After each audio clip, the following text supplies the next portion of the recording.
Luigi Mangione, allegedly beaten up by transgender women in Thailand. And that's just one of the wild new details emerging about the accused assassin.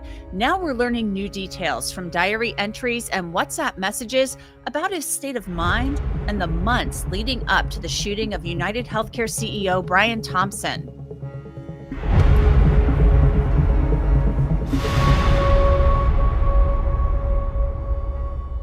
Welcome to Crime Fix. I'm Anjanette Levy. Before Luigi Mangione was locked up 10 months ago for murder, he had the freedom to do whatever he wanted. And one thing he did, he backpacked across Asia.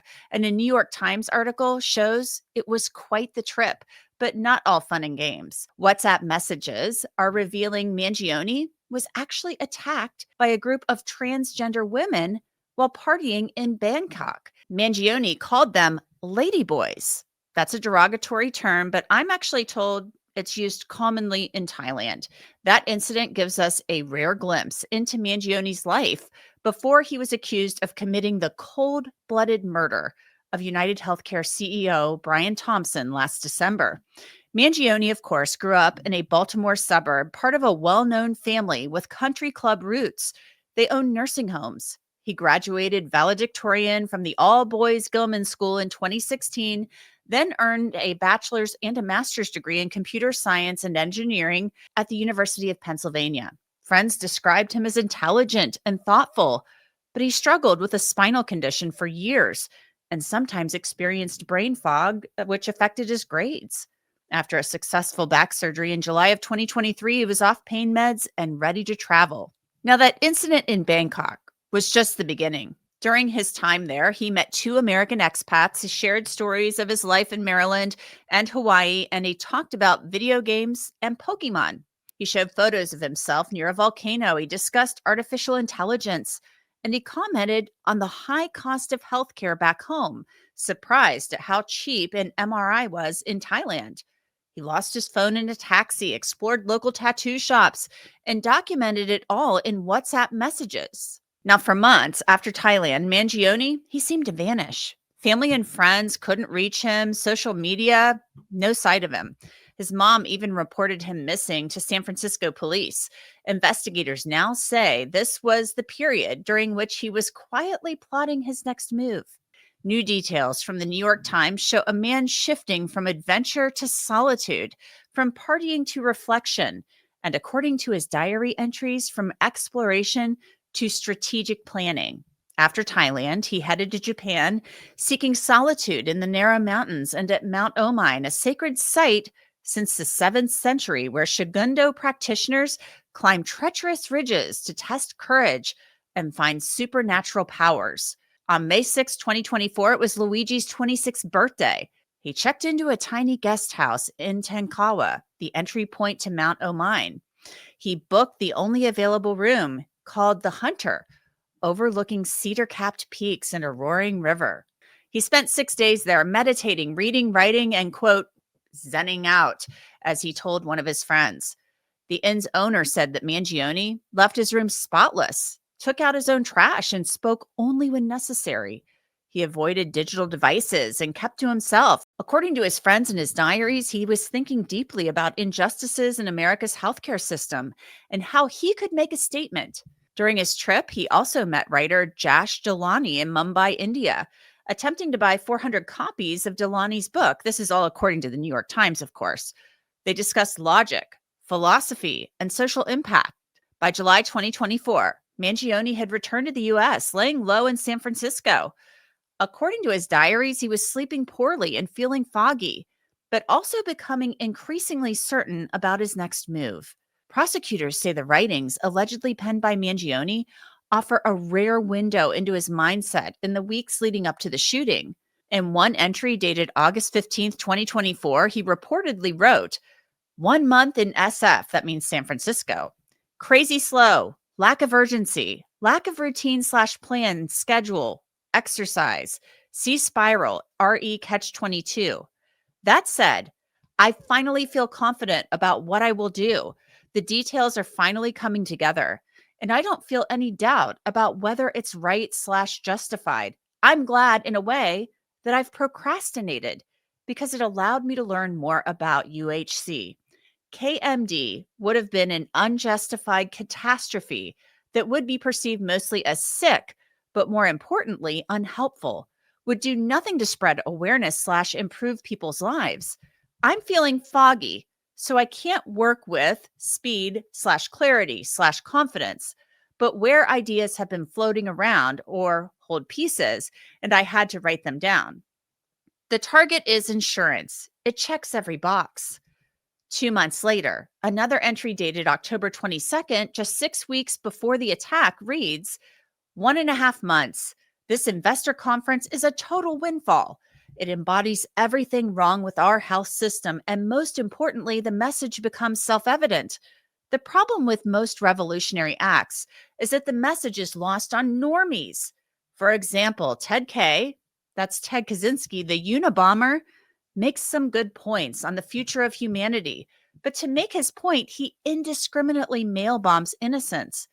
Normies categorize him as an insane serial killer, focus on the act slash unclear thoughts, and dismiss his ideas. And most importantly, by committing indescribable atrocities, he becomes a monster, which makes his ideas those of a monster, no matter how true the passion. He crosses the line from revolutionary anarchist to terrorist, the worst thing a person can be. Now, in this next part, Mangione compares himself to extremists, but insists his version would be different, of course. This is the problem with most militants that rebel against injustices. They commit an atrocity, either whose horror outweighs the impact of the message or whose distances from their message prevents humans from connecting the dots. Consequently, the revolutionary idea becomes associated with extremism, ignorance, or evil, an idea that no reasonable member of society could approve of. Rather than win public support, they lose it. The revolutionaries' actions are actively counterproductive. I cover a lot of really terrifying cases here on Crime Fix, and if it's taught me anything, it's that privacy and personal safety absolutely cannot be compromised, especially when it comes to your personal data online. You would be shocked at how much of your information, like your name, your phone number, and even your home address, is just floating around the internet for data brokers to find and sell. Ever wonder why you get so many of those annoying spam calls and emails? That's why. Our sponsor, Incogni, is a critical tool that helps you take back control by automatically identifying which data brokers have your info and then demanding that they remove it. Incogni actually found more than 50 brokers with my information, and within days, the company started getting me removed. It's so easy to use. Just create an account, authorize Incogni to act on your behalf, and let them handle the rest. And now Incogni users can wipe their info from an even wider range of websites with the unlimited plan's new custom removals feature. All you need to do is copy and paste the links to sites where you've noticed concerning data breaches cropping up and creating issues in your life, and a team of privacy specialists will take care of the rest. The new Incogni Unlimited feature even allows users to customize their data removals and tackle the toughest of breaches with the help of a team of privacy specialists. So if you care about your online safety, and you really should, take your personal data back with Incogni. Use code CrimeFix below on the screen and get 60% off an annual plan. Then the entry turns from theory to a possible plan. So let's say you want to rebel against the deadly greed-fueled health insurance cartel. Do you bomb the HQ? No. Bombs equal terrorism. Such actions appear the misjudged anger of someone who simply got sick or had bad luck and took their frustration out on the insurance industry in what realistically endangers random employees. What do? You whack the CEO at the annual Parasitic Bean Counter convention. It's targeted, precise, and doesn't risk innocence. Most importantly, the point becomes self-evident. The point is made in the news headlines. Insurance CEO killed at annual industry conference. It brings to light the event itself, a bunch of suits from JP Morgan and Morgan Stanley meeting at a fancy New York City conference to discuss specific ratios and MLR, that's medical loss ratio, a category that literally evaluates human life for money. It conveys a greedy bastard that had it coming. Finally, the hit is a real blow to the company financials. All these analysts and institutional investors who care to be wooed by insurance execs, that opportunity is snuffed. Instead, the company becomes a hot topic. Perhaps best to invest elsewhere and let this one cool off. So on December 4th, 2024, Mangione is accused of shooting United Healthcare CEO Brian Thompson outside of a Midtown Manhattan hotel, masked and using a 3D printed ghost gun. Prosecutors say he fired at close range. Shell casings left behind were marked delay, deny, and depose. 5 days later, police arrested Mangione in Altoona, Pennsylvania, sitting at a McDonald's with a hash brown and a laptop. But the very evidence seized that day, especially his own writings, would become the center of a fierce legal battle over the terrorism charges. His defense argued the evidence was tainted from the start, while the prosecution said the writings spoke for themselves. In an omnibus motion for pretrial relief earlier this year, the defense laid out their argument to dismiss the terrorism charges, writing, defendant avers that the search and seizure of the items at the Altoona Police Department was illegal and unlawful. This would include the red notebook referred to and titled by a police officer as a manifesto. The defense contended that the entire arrest was an unconstitutional seizure, making the discovery of the diary inadmissible. But the prosecution fired back, citing the writings as explicit proof of terroristic intent. In their response to the motion, they write, defendant's intentions were obvious from his acts, but his writings served to make those intentions explicit. Defendant made crystal clear in his manifesto that his target was the insurance industry. It checks every box. The prosecution argued the writings showed a calculated plan to intimidate a civilian population. Defendant's writings further show that he had hoped the murder would trigger widespread action. It would intimidate all employees of the health insurance business, and it would intimidate investors and financial analysts from investing in the industry. Despite the prosecution's arguments, on September 16th, a New York judge sided with the defense. The defense won, and those terrorism charges were dropped. The motion was granted. So to discuss Luigi Mangione and this new information that we are learning about him from the New York Times story, I want to bring in Dr. Daniel Bober. He is a forensic psychiatrist. So Dr. Bober, what do you think about this new information we're learning about Luigi Mangione's months leading up to the murder of Brian Thompson? He's backpacking in Asia. We knew that he had done that based on some of the photographs from his social media. Now we're learning more details about that. He was going to Zen out and all of this stuff. He's getting into a confrontation with transgender women. All we know is that he was allegedly beaten up by them. So I don't know. It's just kind of a weird, we're learning some weird little nuggets here and there about his months leading up to this murder. Yeah, I mean, and then there's the Pokemon cards too, right? So Mhm. are we dealing with someone who's having some kind of grandiosity or delusional ideation, a disorganized thought process or magical thinking, which you can see sometimes in mania or psychosis? Because in a disordered mind, sometimes mundane objects can become charged with meaning or take on special significance. But I don't know that because this is not a theme that comes up again and again. This is just something that's isolated to his travels. And it seems like maybe he's trying to achieve some kind of spiritual clarity because his ego is collapsing around him. Because, at the end of the day, the victim in this case, who had a family and for a lot of people has not been a sympathetic figure, could have really been a symbol for this violence targeted towards the insurance industry, where the violence becomes morally justified as even a righteous act. So I think there's a lot to unpack here. There really does seem to be a lot to unpack here. One of the things that I find interesting about this case is the fact that Luigi Mangione had it all. Okay. He had opportunities that most of us could only dream of. He came from a wealthy family. So he's a trust fund kid, obviously, and he went to the best schools. He went to a really good prep school, all boys school in Maryland, and then he goes to an Ivy League school in Pennsylvania, the University of Pennsylvania. He's a smart guy. He's got a lot of money. Um, and he's got this back issue. He gets the back surgery. He has no issues, it appears, with getting access to healthcare. And then he gets this back surgery, and it appears to be very successful and relieves this pain that he has. He then, skips around a little bit, going on these trips. He there's reports about this fogginess he has, this brain fog. What can the brain fog represent? What can that be a symptom of? And I know that you have to be careful here because you haven't examined him, you haven't seen his medical records, but what can this whole fogginess and the brain fog mean mental health wise?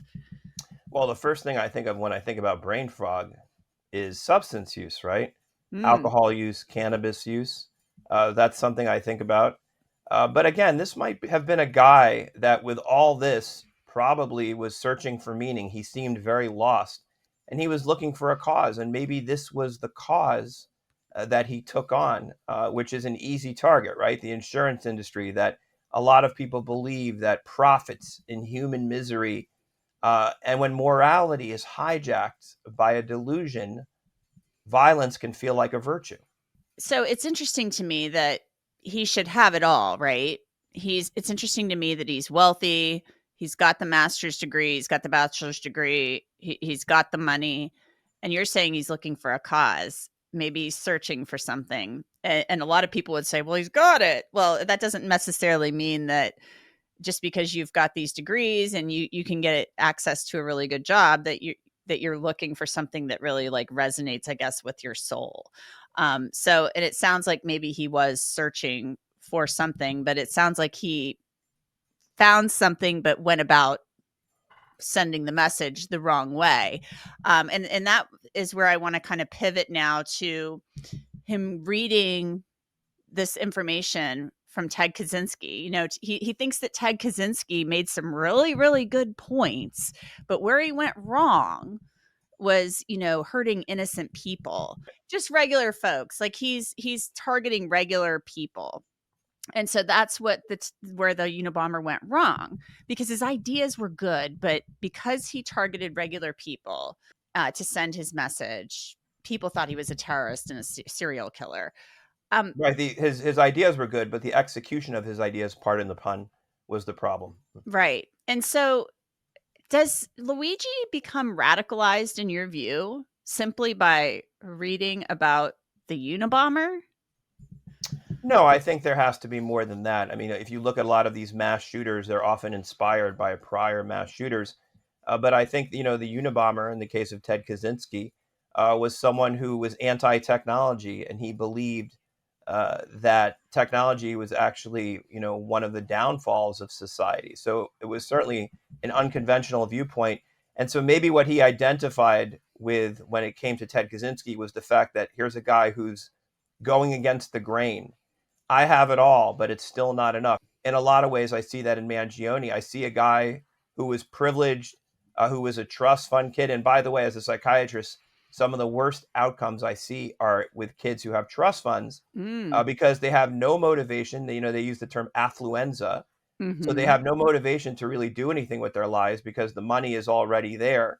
And so they don't really have any meaning, any purpose. Everything has been basically, laid out for them. And so trust funds are a big problem, but that's a whole other story. But anyway, the point is that I think he really was searching for meaning because the die had been cast. He had all this going for him, but still it wasn't enough. Interesting. I want to go back to quoting a little bit of Luigi's diary entry. 1.5 months. This investor conference is a total windfall. It embodies everything wrong with our health system. And most importantly, the message becomes self evident. The problem with most revolutionary acts is that the message is lost on normies, as I mentioned. For example, Ted K makes some good points on the future of humanity, but to make his point, he indiscriminately mail bombs innocents. Normies categorize him as insane, serial killer, focus on the act, unclear thoughts, and dismisses ideas. He becomes a monster. He crosses the line from revolutionary anarchist to terrorist, the worst thing a person can be. And, he says, this is the problem with most militants that rebel against and then there's an unclear word there, injustices they commit an atrocity either whose horror outweighs the impact of the message or whose distances from their message prevents humans from connecting the dots. So he believed that by targeting insurance, that he was going to send this message and that he wouldn't be viewed as a terrorist because he was taking out somebody who represented, he was like a figurehead of Symbolic corporate targeting. America, and that he's some kind of Robin Hood. Right. Well, listen, a civilized person, a mentally stable person would say, maybe I need to run for office and address this, or maybe I need to start a nonprofit. There's Mhm. any number of healthy outlets for that belief system that don't include killing a health insurance executive. But maybe for him, that was how he was going to get press. Maybe that's how he was going to get attention. Think about the most extreme act that will put me on the map. And that's what he did. But this isn't turning attention to the healthcare industry. This is turning attention to him. And that's what's resulted. This has resulted in him getting letters from women showing up at the courthouse to support him. Um, you know, Well, I Social think those are I media think those are stuff. very damaged people. We have women. I mean, I see these women showing up at the courthouse and they're like in love with him. Um, People are contributing more than $1 million on Give Send Go to raise money for his defense. I understand the anger at the healthcare industry in this country. I get it totally. It's messed up. The industry's messed up, but the attention is not on the healthcare industry and the issues within it because it's so complicated and complex in many ways. The attention is on him.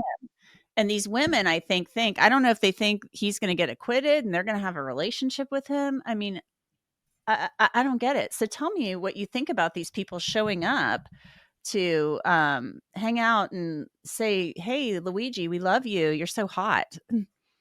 So we've seen this before with Scott Peterson, with Casey Anthony. These are people that are very damaged and they have trouble with healthy attachments because logically, there's no realistic way that that relationship is ever going to happen, right? So it's Mhm. much easier to worship someone, to love them from afar, where you can't really see them, where you can't really spend time with them, where they're essentially a captive audience, than it is to be in a healthy relationship. So these people really have interpersonal struggles. And it's a fantasy. Absolutely. It's safe. Because it's not realistic. It's never going to happen.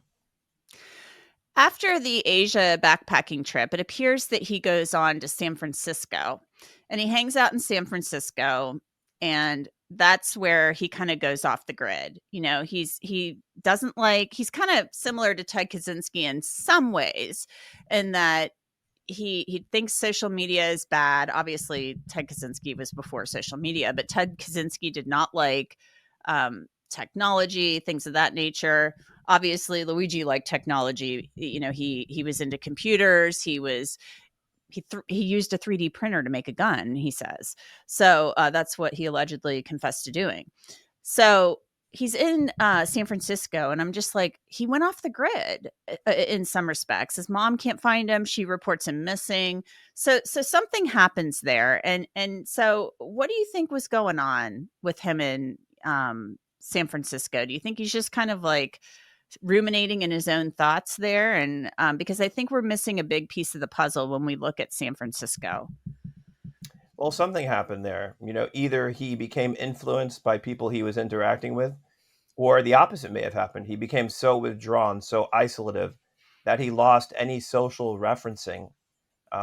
It's very difficult to know because he kind of goes off the grid there and it's sort of a black box. But it would be interesting to know given what happened. Yeah, it would be interesting to know what happened there. And when we were at CrimeCon talking about this, he had initially brought up something called KMD, and that was an architectural firm based in San Francisco, and they do design for healthcare companies and things like that. And then it seems like he pivoted then to no, it's insurance because that sends a broader message. So something was going on there. I think that's the San Francisco piece of this. is, I think, a big piece of the puzzle. And I'm wondering if they're going to get into his phones, the investigators and the prosecutors, and get into his phone and his computer, even though he said his tech was locked down, and figure out what was going on with him in San Francisco. So I think that's another piece of the puzzle. Maybe that's the next piece of the puzzle that we'll figure out. I really appreciate your time, My Dr. Daniel pleasure. Bober. Absolutely.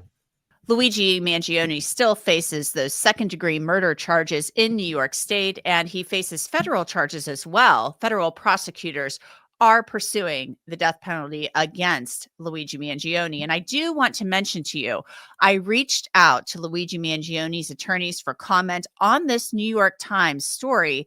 I have yet to hear back at the time of this recording. So stay tuned. We'll keep this case covered for you. Thanks so much for being with me for this episode of Crime Fix. I'm Anjanette Levy. I'll see you back here next time.